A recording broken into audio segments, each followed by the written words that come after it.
Welcome to Sports Talk with Steve Jones, the daily talk show with the voice of Penn State football and men's basketball.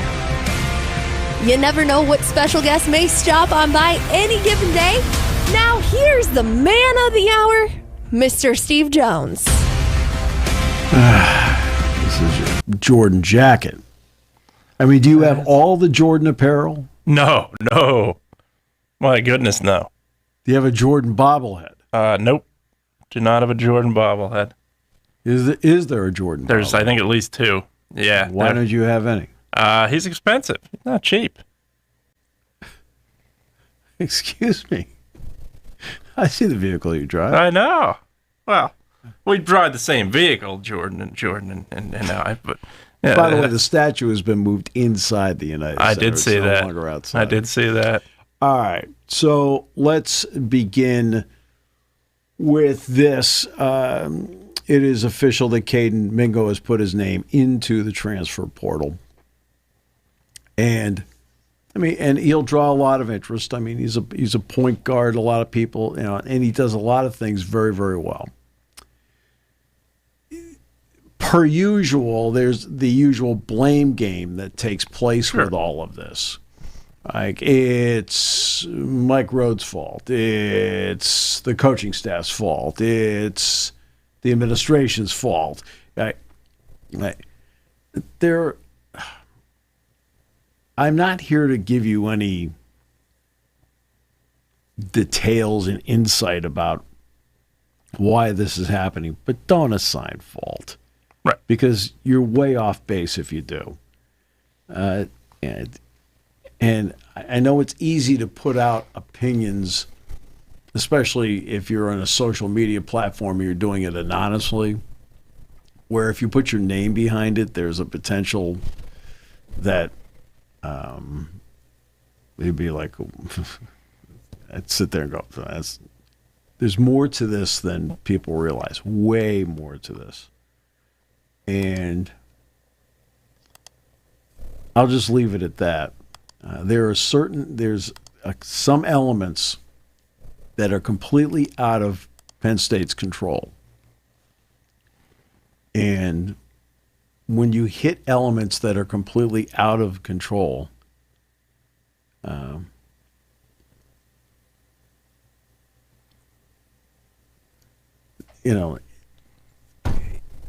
this is deep down. I think you wanted to stay.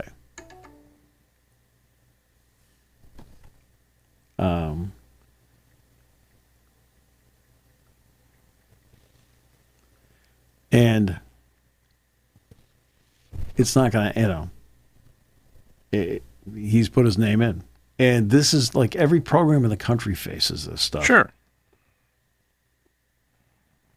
Yeah, there's no question, and there's as you say, I think there's underlying factors completely that are away from what you can control. I think that's one of the biggest things.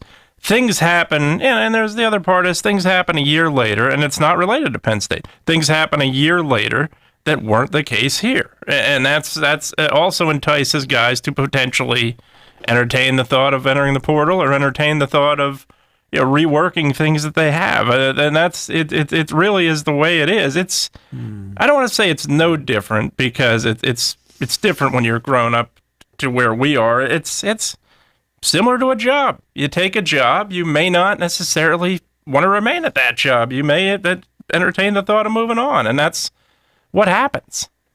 There are a lot of influences. Sure. For young people. Absolutely. A lot of influences. Absolutely. For young people. And the easy thing is to assign blame. Sure. Absolutely. Right? And it's easy to do when you literally don't know what's going on. Right. And that is, just keep in mind that's just the way it is today. Sure. I've talked about this many times. It's not how I'm wired. It's not how I'm wired. And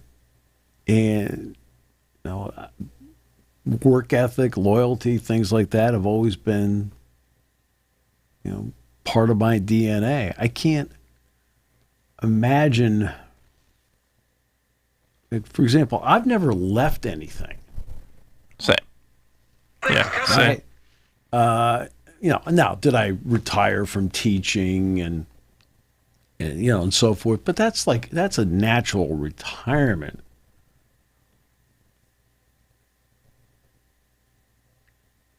Yeah, same. And that's absolutely. And I've been, it's in radio. You sometimes get the unceremonial departure. I have had that without I've been let go. Yeah. But no, absolutely. I have never. In radio, absolutely. In radio twice, and then once for me. Yeah. And then in the when they decided to shutter the sports department at WPSU TV, all of us were let go. Yeah.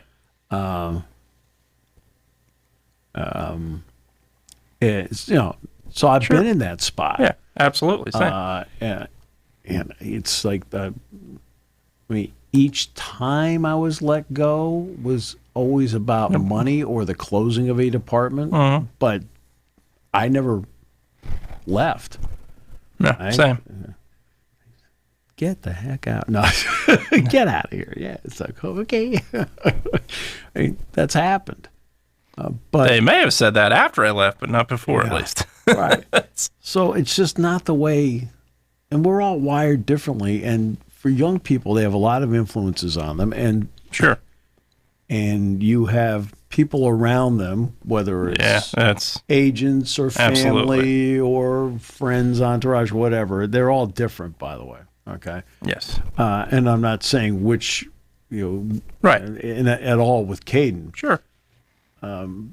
But there is a tendency to feel like you can strike while the iron is hot, and you can maximize the money that you get because the iron is hot. And what is interesting is that there's no cap. There's no cap system. Right. I mean, that's why we talk about 6 Big Ten teams being in the 8 figures range. Several others are close to it. So there's no cap. BYU allegedly spent over $30 million. Kentucky was in the 20s and so forth. When you are operating with more of a... Right, let me use a pro example, because pro example has a cap. Sure. Notice Patrick Mahomes took a restructured contract. Yeah. Because there's a cap. So he took a restructured contract. Why? Well, he can't eat up so much of the money that you can't get other players. Josh Allen took a restructured contract. Why? Because you can't eat up so much of the money, you can't pay the other players. Why is Shohei Ohtani's contract deferred? Ohtani's what's Ohtani's contract? What, $700 million? Yeah. Okay. Why is it that he gets $2 million a year? It gives the Dodgers the current flexibility to go out and get other players. I think Tom Brady was like that for years. For many years. Many years. Yep. Where he took less money because then they can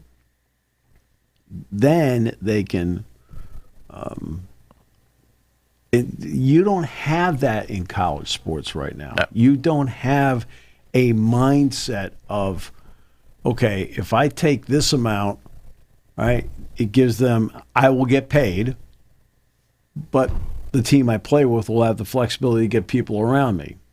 Right? There isn't that mindset. You also don't have, in the NCAA tournament, for example, bonuses for advancing. Sure.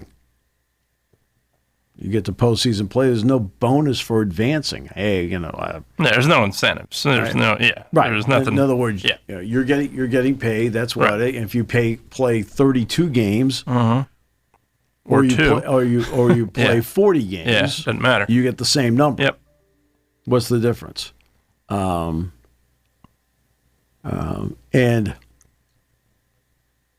the that's just the way it is. Yeah, no question. And that's, again, will that change at some point down the road? Who knows? But that's currently the state that we are in for sure. There's no doubt about that. Yeah, these athletes, they are in position to make decisions on their own in a lot of ways and through other avenues, but they're not guaranteed to stay at one place right now. That's really long and short of it. You're not under contract. You're not under any kind of requirement to not ultimately make the decision to whether or not you should stay or go. Right. So, yeah, I mean, but see, there's no thought process about, like, say I'm Elliot Cadeau. So right. let's use him. Mm-hmm. Elliot Cadeau is not going to sit there and go, all right, let's just pick round numbers. Right. Instead of making $2 million, I'll take $1 million. That way they've got an extra $1 million to go out and get LJ Kayden to stay. I mean, there's not that thought process. Right. Among young players. It's not there among college athletes. I'm the quarterback. I'm Damon Williams at Washington. It's alleged that he already signed an agreement and then tried to backtrack. $2 to $4 million. Yes. The other part of it, fortunately, knock on wood, so far, and who knows, it may be coming. We've not necessarily seen a flat-out superstar marquee talent bolt as a starter leave a high-profile university. Now, does a guy go from Liberty to Alabama? Absolutely. We've not seen a guy we've not seen Jeremiah Smith just up and take money and go to Florida. So far, we have not seen that just yet. Will we see it? It could. I think there's a very good chance it could come at some point. He's got one more year. Yeah.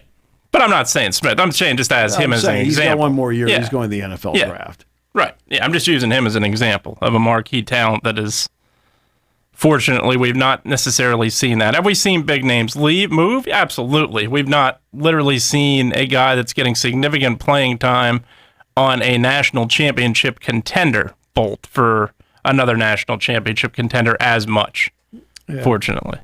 I mean, programs across the country. Yeah, you're going to be dealing with this. I have no idea right now how many are in the portal. For example, like you look at Northwestern, they're in the same boat. I mean, there's no doubt. Trey Singleton put his name in. I mean, Singleton's a good player. He put his name into the portal. Tyler Kropp put his name into the portal. I mean, they're down to like 2 or 3 guys remaining. Dan Hurley's getting ready to coach to try to win his 3rd national championship. He's 3 hours from it. He's answering questions about the portal. It's literally, and that's really what you're going to be dealing with right now. And that's that was on Monday, obviously. But that's the reality of what it is these days. I mean, you have college football coaches that are answering questions about the portal, and they're in the playoff. I mean, Kurt Signetti was being asked about it. Absolutely. The portal was open. Yeah, which shouldn't be. Yep. While he was coaching games. Yeah. Okay. And that's they've done such a bad job. I agree. Of regulating this, coming up with ideas, and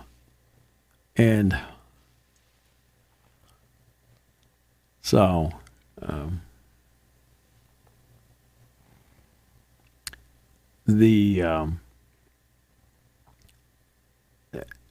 Here's one that they come up with. They're proposing 5 years, and that's it. 5 years, and what happens is that you would It's 5 years after you leave high school or 5 years after 19 years of age. And that is and in other words, say I'm a European player. Say I'm 21. Well, it's not 5 years after you get there. It is 5 years from the age of 19 on. So you've now lost your 19, 20, and maybe, and so you'd have 3 years. And that's what they're proposing. It's going to take a while.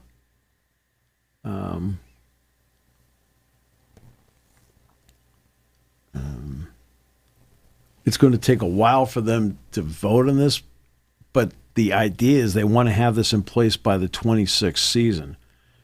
There's really nothing that they can do about the money part of it right now. Yeah. What they're trying to take out, and there are actually a couple of loopholes in there. If you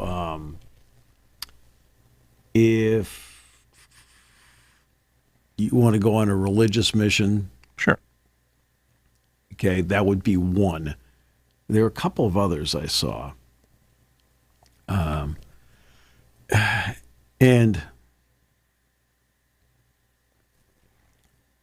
the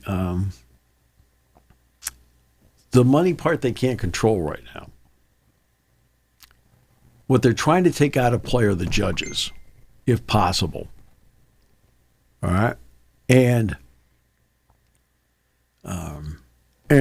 that's and you don't know how a judge is going to react.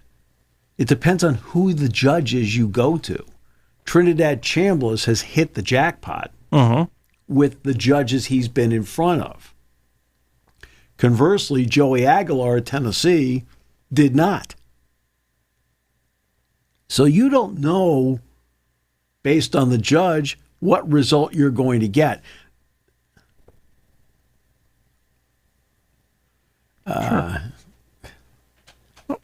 And that's something that I think is, I don't know what the basis for these rulings are. No, that's the problem. There is no basis. To me, it all just depends on who you go in front of. Yeah, who you're going in front of, exactly. And it shouldn't matter. That's where, as long as you have a basis and a potential rule in place, that can at least not sway anybody, but can at least be a blueprint to what these guys are going up against. Whereas, one guy gets lucky, the other guy doesn't because he's denied his eligibility. And he's in the same boat as a guy that was just granted his eligibility. So that's the problem that I'm seeing right now is there's just no blueprint. Yeah. No, there is no blueprint for it. And not only that, I don't know what the basis is for how they're ruling. Exactly. I mean, are they is the basis that I go to, I can't remember which one Trinidad Chambliss went to. I went to a judge in Jackson, Mississippi, and they rule in his favor. Like, would I get the same ruling in Memphis? I don't know.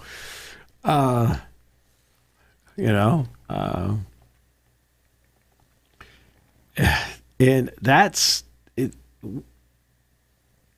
mean, they've been smart about who they've gone to. But the eligibility part is, I've been using the analogy of the NCAA hands out waivers the way they hand out water at a 10K. That's something where you run. Oh, yeah. Just so you know. Yep. I've only done I don't think I've ever. I might have done 10K. I've done 5Ks. For the most part, your running has been from reality. That's right. That's right. I ran at least, trying to think of the Rocky run in Philadelphia. I want to say it might have been a 5K, but finished it. They didn't have to check up on me the next day. I finished. Oh, God.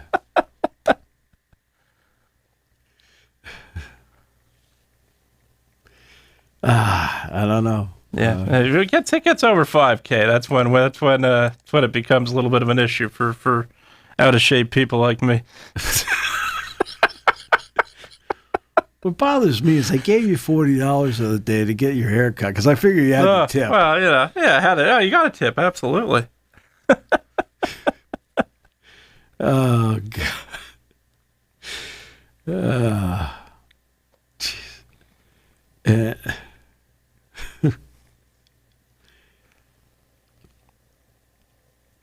I gave you 20 originally. That's right. Yeah, you had to add the tip. Tips are expensive these days. Not 15-20% nowadays. Well, no, with you, I mean, here's the key. The tip is the extra you give on top of it. That's right. I never got tipped when I was a paper boy. The only tips they told me were get off my lawn. That was the only tip I ever got. That's where Patches came in, baby. Patches the dog made sure that part was taken care of. Get off my lawn. Here comes that little beast protecting its territory against the big evil paper guy. You're lucky they weren't cell phones. That's true. Or trackers or anything else. Oh, boy. What is he doing? Oh, my goodness. Oh, that poor little dog. I could have run a 5K as a result of that dog. I can tell you that, trying to get away from him. So look, you have young people with influences all around. Okay, no doubt. The 100%. The influences could be entourage. The influences could be the agent. Yeah. The influence could be the parents, the grandparents, whatever. Yeah. And it's easy to assess blame Right. when something doesn't go right. There are exponentially more circumstances that are involved in this than just the people you want to blame. Right. And I realize it's the easy way out. Sure it is, especially when a team struggles, it's the easy way out. There's no question about it. Absolutely. Right. There's no doubt about it. Anytime a team struggles, they lose a player. That is no doubt going to be the easy blame. There's no question about that. But and you just talked about it. How many players get in? How many outside sources or people get inside these players' minds? Whether it's good, whether it's bad, it's quite a few. Whether it influences a great decision, whether it influences a bad decision, it's quite a few. We have seen both in our lifetime, plenty of times. Yeah. So, look, and I said this before, the Big Ten, let's just give you an example. The Big Ten, for every coach in the Big Ten, the conference got harder when they added the 4 West Coast schools. Right. Sure it did. For the 4 West Coast schools, their jobs all got harder because they joined the Big Ten. They joined the Big Ten, yeah, absolutely. I mean, look what happened with Oregon. Oregon had a tough year this year. Washington's had to fight its way for a little bit. USC is still not really there. Traction. Yeah, right. And you have to overcome things. UCLA is an 8-figure NIL program, but they still lost Uday Mara. He left UCLA and went to Michigan. So you can have money pouring in and you still lose a key piece. Mara still transferred out despite the fact that UCLA had a lot of money behind it. Okay. Illinois, bless you. Yeah. Illinois is also an 8-figure NIL program. Where's Morez Johnson? Uh-huh. Morez Johnson left after his freshman year. Dick and I were like, when Penn State played them out there a year and a half ago, 2 of us were like we thought the single most impressive player they had was Johnson. Like, man, he can play. And where did he play this year? Yeah, it's true. Yeah, no doubt. And yeah, made the right move. Wins a national championship, obviously. Right. I'm just saying, though, in other words, when we're talking about money here, you're talking about 2 8-figure NIL programs, right? UAB is not an 8-figure NIL program, but North Carolina is. So 3 of the starters for the Michigan National Championship team transferred from 8-figure NIL programs. Johnson from Illinois, Mara from UCLA, and Cadeau from North Carolina. And who knows, and we have no idea how postseason conversations went between Mick Cronin and Mara. We have no idea what Brad Underwood did or didn't say to Morez Johnson in postseason discussions. We have no idea what Hubert Davis and Elliot Cadeau talked. We don't know any of that stuff. We just don't. And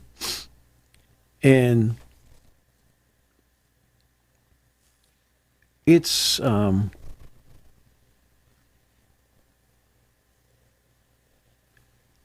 I mean, that's just the way it is. Sure. And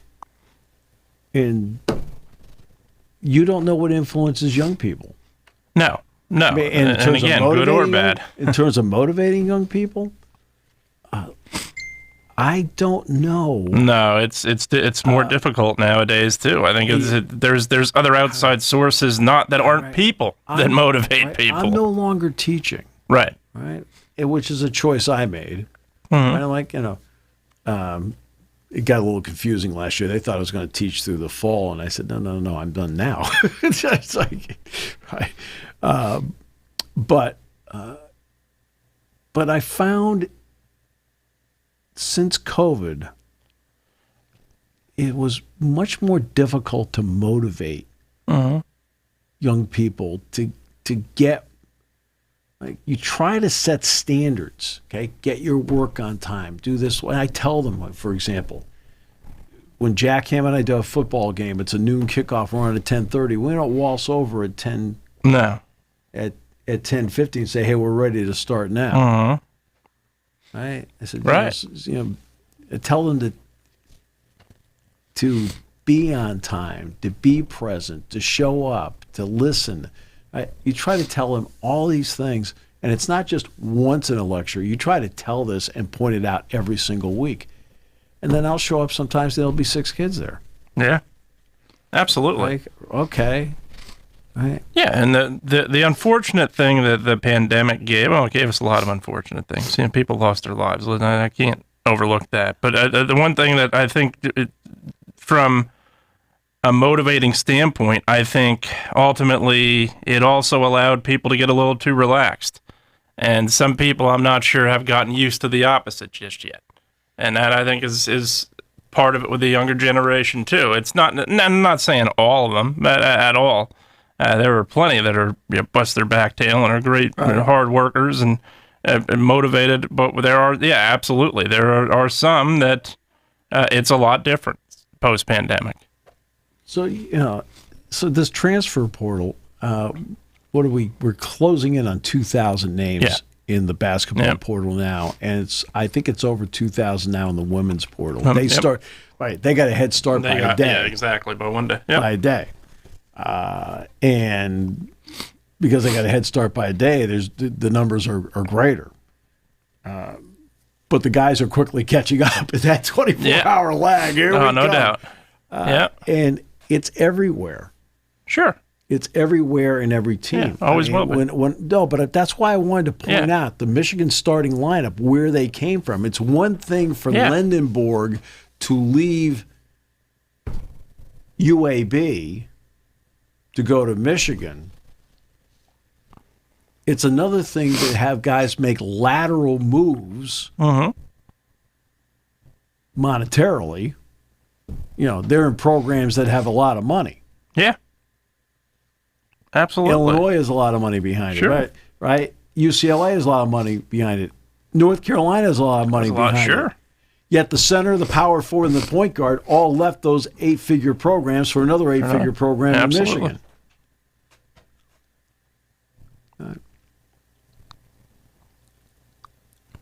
No doubt about it. It's just, that's why you have to ask. Like, you can get upset about all that, about Kayden Mingo being in there. I completely get it. Sure. They gave him the keys to the car here. Yeah. And believe me, like when Kayden got banged up, did they try to rush him back? No, not even close. No. They always erred on the side of caution because, Sure. look, they want, all this stuff in terms of being treated well and so forth. Yeah. But there are outside influences that hit that sometimes you as a coach, you as an athletic department, you as a university can't overcome.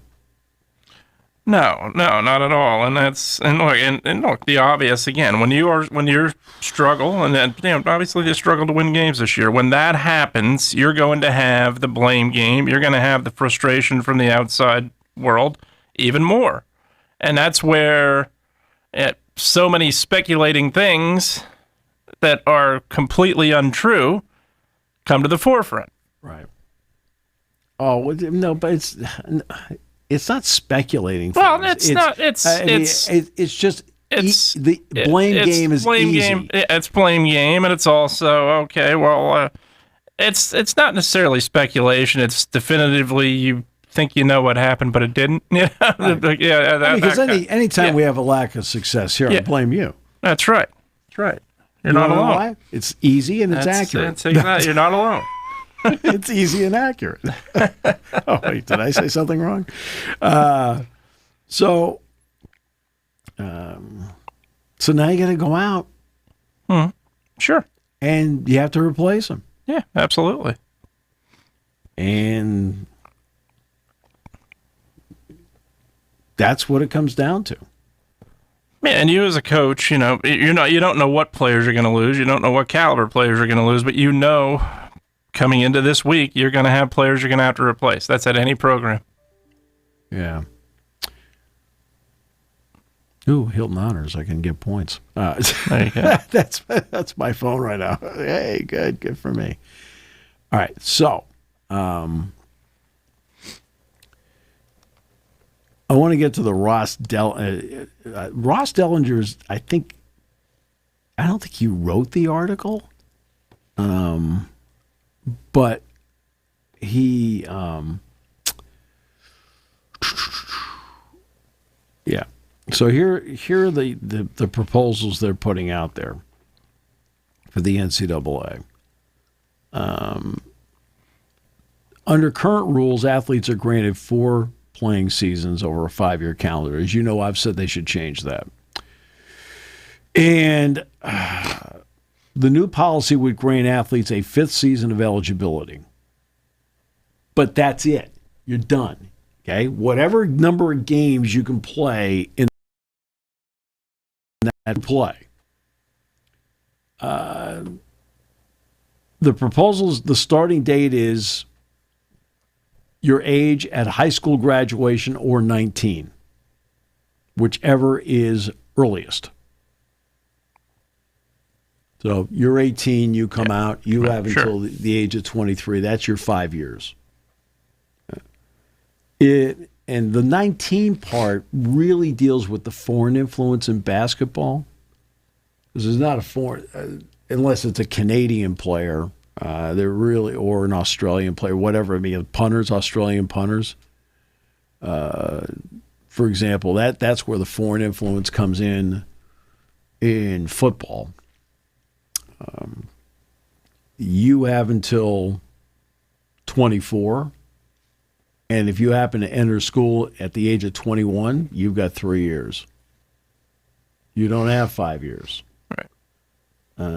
The proposal eliminates the ability for athletes to regain seasons of eligibility through red shirts, even for medical reasons and waivers.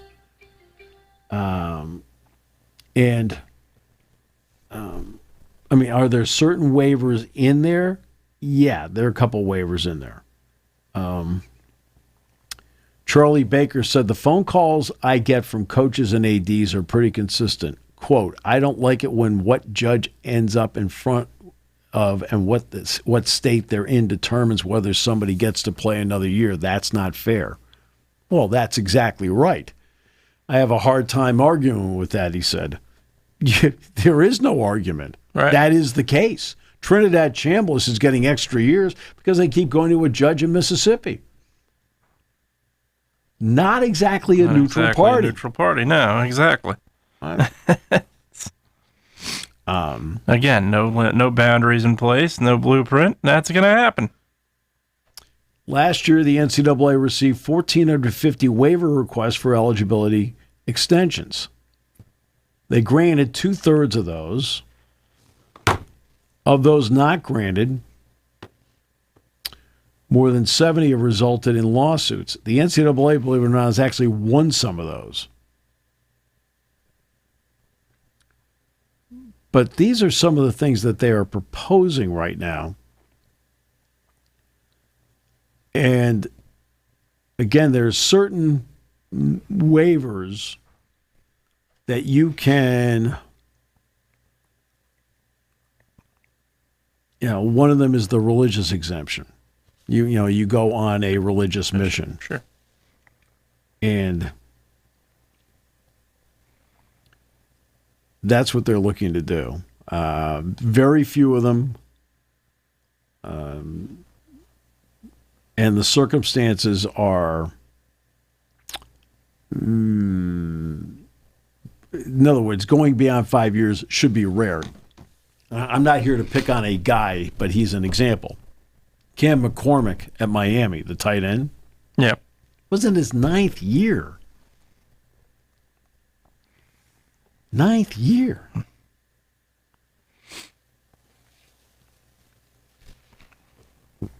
Really?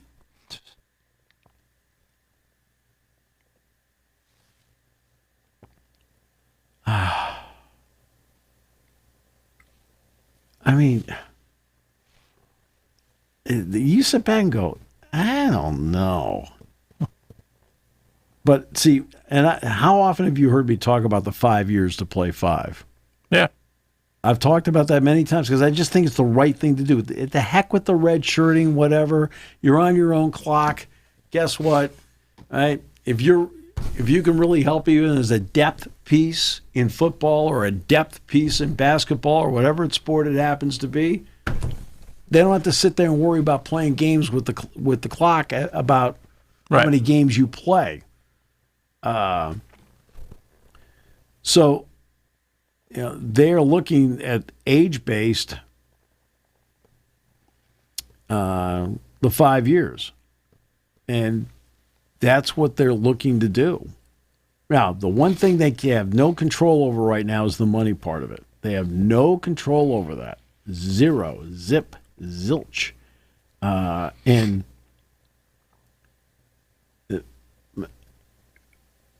that's going to be, you're only going to be able to go through that through collective bargaining.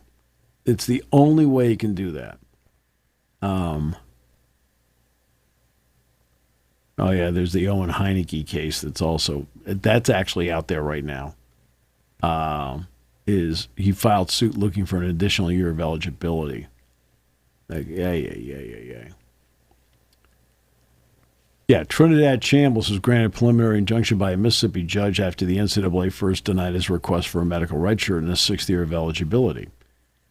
He is set up to play for the Rebels this fall after the Mississippi Supreme Court declined to hear the NCAA appeal. No, I don't want to hear this. We need our quarterback.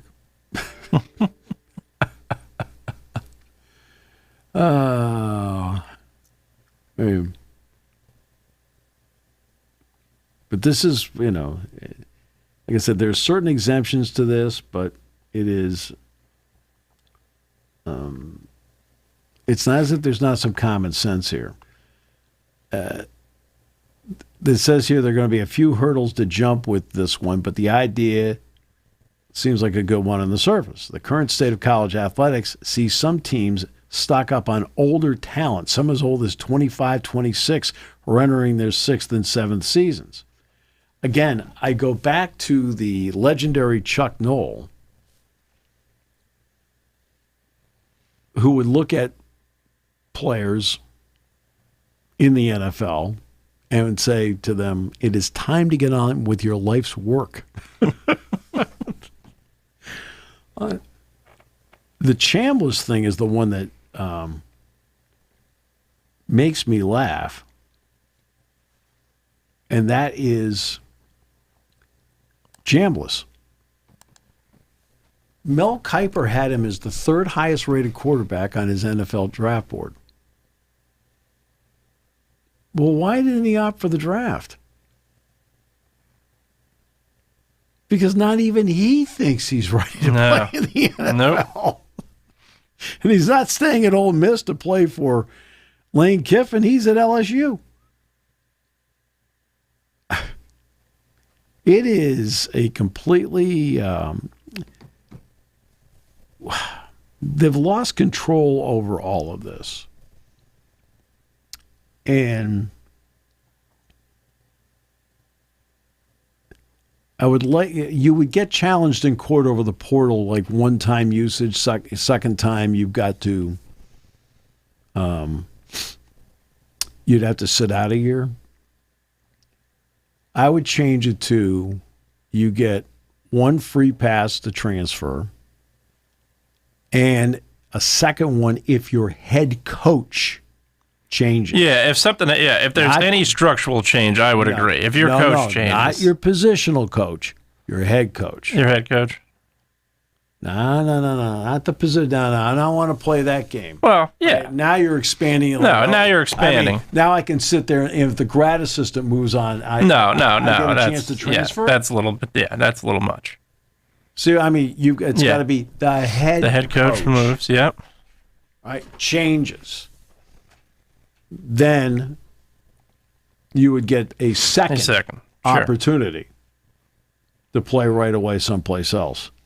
But if there's no change in the head coach, and again, like for example, my position coach didn't change, but the coordinator did. No. Right, and my coordinator may have changed because he took a head coaching job, not because he got fired. Right. Or my position coach changed because he became a coordinator at another school. But I get the transfer? No, it's not the way it works.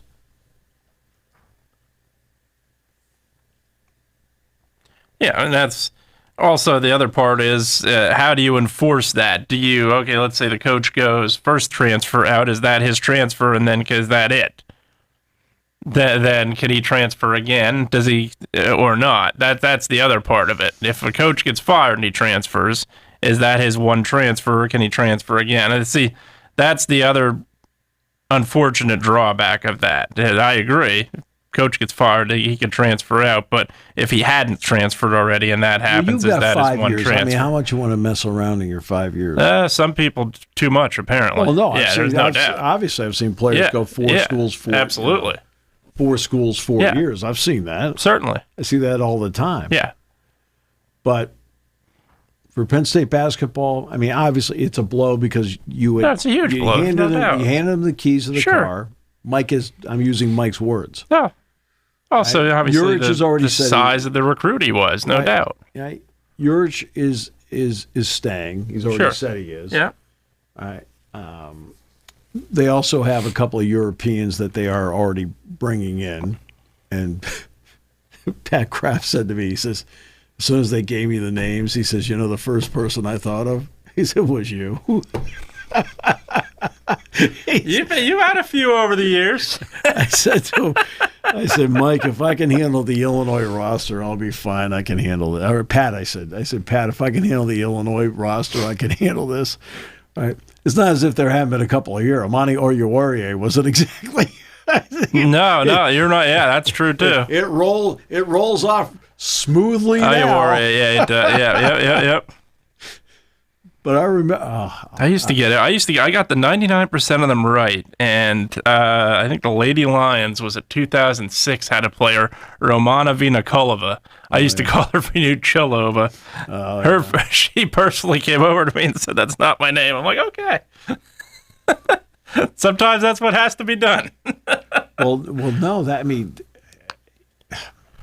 I try to talk to every player and ask them, how do you say your name? Yeah, absolutely. Especially, if you're calling the game, absolutely. No doubt. Yeah, it's important. Yeah. I can tell you, with both of us having the experience of calling high school sports, I can assure you, if you mess up a name, you are going to hear about it. Right. No, their parents are going to hear what tell them. It's important. Absolutely. It's important to give them the credit and give them, absolutely. It's important to the parents. And it's important to us as a broadcaster to give the players the credit. I mean, Venga Ioane, I know he's going to play. Yeah. And when we do the starting lineups, I know I'm going to have to mention his name. And plus, maybe during the course of a game, I might mention or set up Jack to talk about him. Yeah. We were walking out the practice field one day, and I said, take me through this. He says, it's not, it was abbreviated VEGA. Mm-hmm. Well, it's not Vega, it's Venga. Mm-hmm. Okay. And then he took me through the Ioane. I went going, okay. Yeah. All right. Well, sure. It's good. Yeah. But I've always told the story, about Adrian Amos. Tom Bradley starts calling him Amos. Hey, Amos. Like, I'm standing on the practice field and Amos. Okay. And then Joe starts calling him Amos. I'm like, okay. So, he's a freshman. Well, I know he's going to play. Mm-hmm. I can see he's going to play. So he's standing on the loading dock. The loading dock is now enclosed over there now, right? But the loading dock used to be the old loading dock, yep. Right, sure. the old loading dock. And I walk out, and he's the only guy standing there. So I went up the stairs, and I said, hey, can I talk to you for a second? I said, hey, everybody's calling you Amos. I said, is it Amos? Or is it Amos, like famous Amos cookies? He goes, oh, Mr. Jones, it's Amos, like famous Amos cookies. I said, well, why do they all call you Amos? He goes, well, scrap. I go, no said. Yeah. Right. Well, then I call him Amos. And like 2 years in, Jack and I are doing the pregame show outside the Jordan Center. And somebody asked the question, why do I pronounce Adrian Amos's name incorrectly? Right? Oh, no, because remember. Because you're hearing it from Joe and in the stadium. And in the stadium. Yeah. It's being, right? It's being said Amos. Yeah, see, we don't get to hear the stadium. Right. I mean, I don't hear that I don't stuff. either. I don't hear that stuff because with the headsets, it blocks out all the ambient noise. Right? But I said, well, I'm not saying it wrong. Oh, no. Everybody else calls it Amos. And, Yeah, and it's understandable. How's this person supposed to know? Yeah, how's he supposed to know? Exactly. It's understandable. How's this person supposed to know? Because the other players are calling him Amos, and and the stadium announcer's calling him, right? And so I said, to be honest with you, I said, I asked him how to pronounce his last name. I said, and he told me. I said, is it Amos like famous Amos cookies? He says it's Amos like famous Amos cookies. I said that's why I said I know I'm pronouncing it correctly. I said I just actually asked him. And the person looked over and again, they were very respectful. This is not and that's good. Yeah. Right? And they were like, "Oh, geez." Right? And it was like one of the last questions I expected to get. Why am I saying? Right. I remember Matt Lehman, Lehman. So when I went to Penn State Wilkes-Barre, the campus is actually located in Lehman. Lehman. Lehman. Yep. And that's where Lake Lehman High School is. Yep. Where Konnor McGovern and Nick Urey are from and so forth. Had the all-time leading passer in Pennsylvania for a couple of years there at Evan Craigie. Yep. So playing on the black field. Yep. Brian Kelly was a star soccer standout there. Yep. So Matt's going to play. You can tell he's going to play. And this is during the Bill O'Brien era. And I said, hey, Matt, let me just make sure. Is it Lehman or Lehman? And he looked at me and he says, it doesn't matter. I said, what do you mean it doesn't matter? Oh, my goodness. He says to me, he says, no, I'm good with anything. I said, yeah, Matt. the fans aren't. I said, well, no. I said, Matt, at the family picnic. Yeah. He goes, well, it's Lehman. I says, That's all I need to know. Yeah, you don't want to. Whatever your family thinks it should be, that's what we're doing. He says, I was just glad you wanted to mention my name. Oh, I would be thoroughly lying. Amani Oyuwari? Yeah. Right. When he was recruited. Yeah. Now it's signing day. And on signing day, they pick out people to, sometimes it's like one of the assistant coaches will announce who it is. They come, to make the announcement of the next pick in Penn State's signing day draft. Here's running back coach, at that point be J1 Sider. Mm-hmm. Right? Sure. All right. And sometimes there's nobody. So it'd be me. So they hand me the card. I remember he was the fifth guy. They said, Steve, we're going to need you to do this one. I said, you knew it was going to be a tough name. I was like, you couldn't give me Liam Clifford? I was like, I looked at it and went, well, because he'd signed, he's on the phone.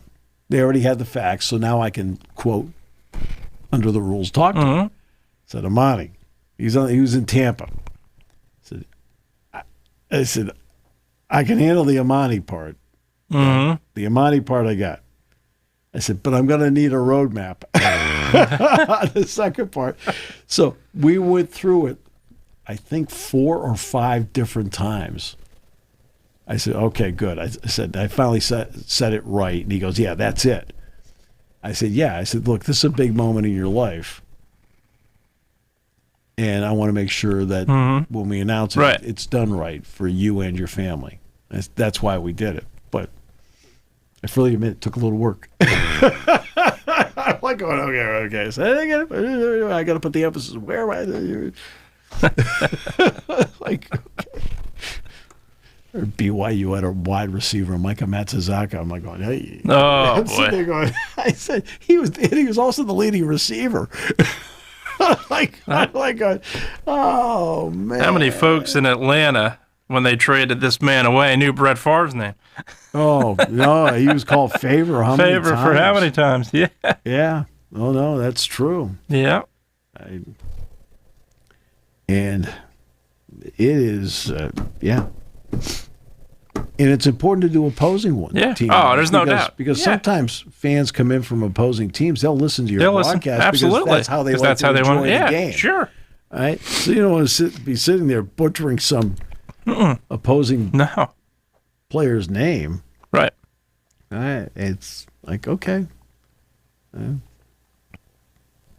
Most of them are easy. Jeremiah Smith, easy. Yeah. C.J. Stroud. Cornell Tate, easy. All right. And then there's some where you go,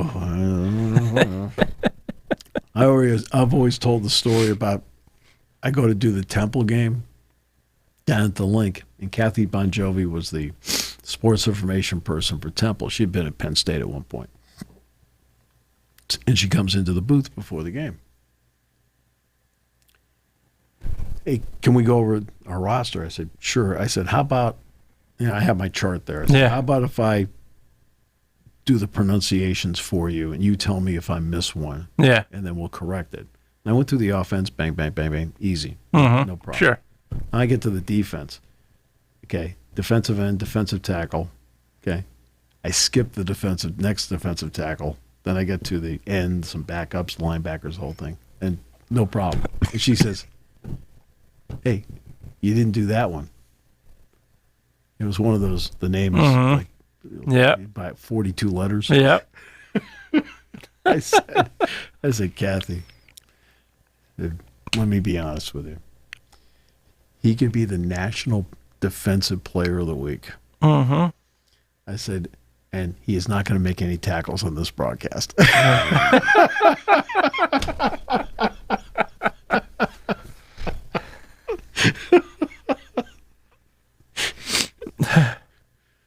We eventually did work out what his name was, but I thought it was a good line.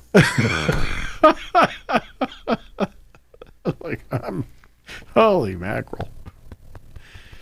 So, yeah. Okay. So, look, all you do is move forward. Sure. That's all you do. You move forward. And you can't control every element of your roster. You can't control you it. can't. There's so many certainly things can't. that you cannot control what's going on here. And look, you can go out and you can change the trajectory of your program by getting the right three guys. Mm-hmm. Sure. Right. So,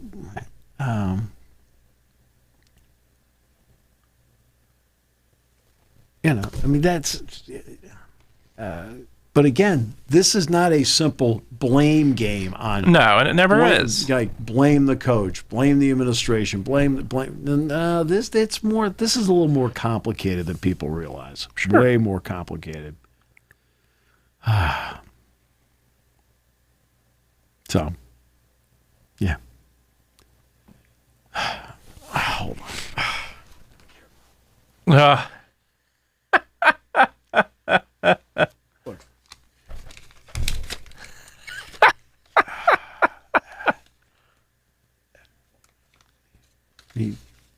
We want to thank the student bookstore for the podcast, by the way. We do, absolutely. Right. But it also means you're on camera. It does. Are you sure? Here, just a trim.